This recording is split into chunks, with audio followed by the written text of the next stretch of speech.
এই ভিডিওতে আমরা টেস্ট করব প্লাম। ওকে? প্লাম হচ্ছে এই যে এটা হচ্ছে প্লাম। এই ফ্রুটটা আম আজকে এই রোববার থেকে কিনে আনলাম। আমেরিকার মোটামুটি সব গ্রোসারিতেই এই ফ্রুটটা কিনতে পাওয়া যায়। কাটলে এই যে ভেতরটা এরকম। আ প্লামের কয়েকটা টাইপ আছে আসলে। একটা হচ্ছে এটা হচ্ছে রেড প্লাম। তারপর ব্লাক প্লাম পাওয়া যায় একটা, তারপর আরেকটা প্লাম পাওয়া যায়। আ নামটা ভুলে গেছি। কিন্তু এই প্লামেরই একটা ভ্যারাইটি যেটা আমরা শুকানো হলে যেটাকে আমরা আলু বোখারা হিসেবে ইউজ করি। তাই না? তো প্লাম হচ্ছে আম পিচ ফ্যামিলির পিচ পিচের সঙ্গে সিমিলারিটি, পিচ নেক্টারিন এই টাইপের ফলগুলির সঙ্গে সিমিলারিটি থাকে।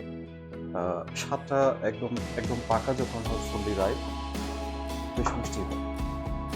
আর একদম পাকার আগে একটু টক মিষ্টি থাকে। আ লবণ দিয়ে খেতে ভালো লাগে যখন টক মিষ্টি থাকে। আর এমনিতে শুধু, শুধু খেতেও বেশ ভালোই লাগে। আমি একটা জিনিস শেয়ার করতে চাই সবার সাথে। আমরা যখন ১ম প্লাম কিনতাম, আমি তো আ আমি যখন সিঙ্গাপুরে ছিলাম, ব্যাচেলর ছিলাম, বিয়ে-শাদী করি নাই। তো প্লাম খেতাম সবচেয়ে বেশি হলো হাতে নিয়ে কামড়ে। কাটাকাটির আবার কে ধার ধারে। যাই হোক কিন্তু প্লাম কাটার একটা টেকনিক আমি শেয়ার করব সবার সাথে। আমি সাধারণত ১ম দিকে যেভাবে কাটতাম, এভাবে কাটতাম, এভাবে কাটতে, কাটতে দেখা যেত যে সিডের সঙ্গে অনেকখানি প্লাম চলে যেত। তো আমি এখন যেটা করি, এই যে প্লামের কিন্তু আ একটা লাইনের মতো থাকে, একটা ফোল্ড এর মতো থাকে। এই ঢেউ বরাবর আমি কাটি। এভাবে ছুরি দিয়ে ঘোরানো হলে এভাবে কাটি চারদিক দিয়ে। তারপর এটা এভাবে ঘোরান দেই। তো কোনো সময় যদি বেশি পাকা ভালোভাবে পাকা না হয় তখন এরকম অনেকটা ভিতর থেকে বের হয়ে আসে।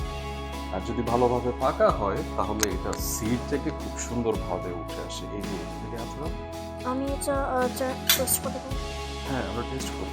টুইস্ট না, ওটা টুইস্ট করতে হবে না। না তো ভালোমতো পাকলে তখন এইভাবে সিড থেকে উঠে আসে ফলটা।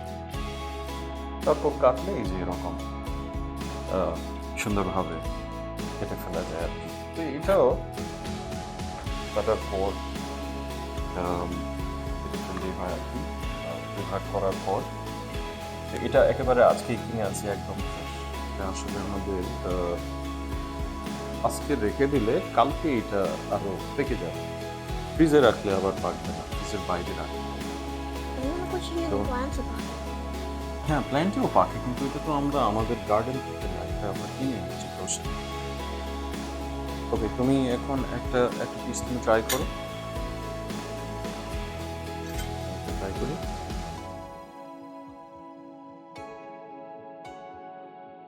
Mostly sour. হুম? Mostly sour কিন্তু যেরকম sour raspberry যখন ছিল ওরকম না। এটা একটু সুইট অ্যান্ড সাওয়ার আমি বেশি সুইট পাই না। কিন্তু এই ফলটা আসলে আরেকটু পাকবে। এটা আমাদের আরো আ ঘরে অন্তত এট লিস্ট ১ দিন রাখলে ভালো হবে, ২ দিন রাখলে আরো ভালো। কিন্তু খাওয়া যাচ্ছে আরকি মানে মিষ্টি। তবে খাওয়ার স্বাদেই বোঝা যাচ্ছে যে এটা আরেকটু পাকা দরকার। তাই না? তো প্লামের এমনিতে স্বাদ হচ্ছে যে এটা একটু ফাইব্রাস, ফাইবার থাকে। আ বাংলাদেশী কোনো খাবারের ফলের সঙ্গে তুলনা করতে গেলে কিছুটা তো বড়ইয়ের কথা মনে আসে। আর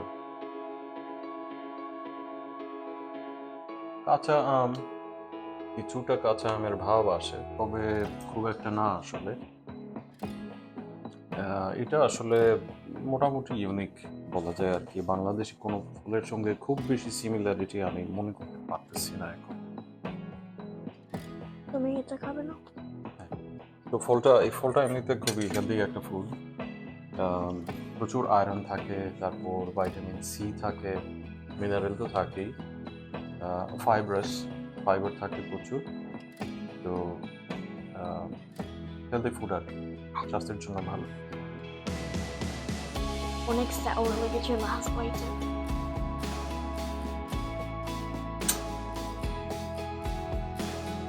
তুমি আর কিছু অ্যাড করতে চাও? Take a tea. ঠিক আছে।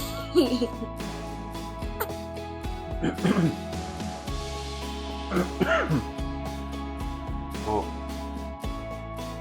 গলায় চলে গেছে। এনিওয়ে, যদি কেউ এটা টেস্ট না করে থাকে, টেস্ট করবেন আশা করি। আমি রেকমেন্ড করি এটা, মানে এটা সুগার খুব বেশি হাই না, মিনারেল খুব ভালো, স্বাদেও বেশ মজার। একটু টক যেটা, যেমন এটা একটু লবণ দিয়ে ভালো লাগবে। অনেকে আবার লবণ মরিচ দিয়ে বাংলাদেশি স্টাইলে একটু ভর্তা বানিয়েও খায়, খারাপ লাগে না, তবে খুব জুসি ফলটা।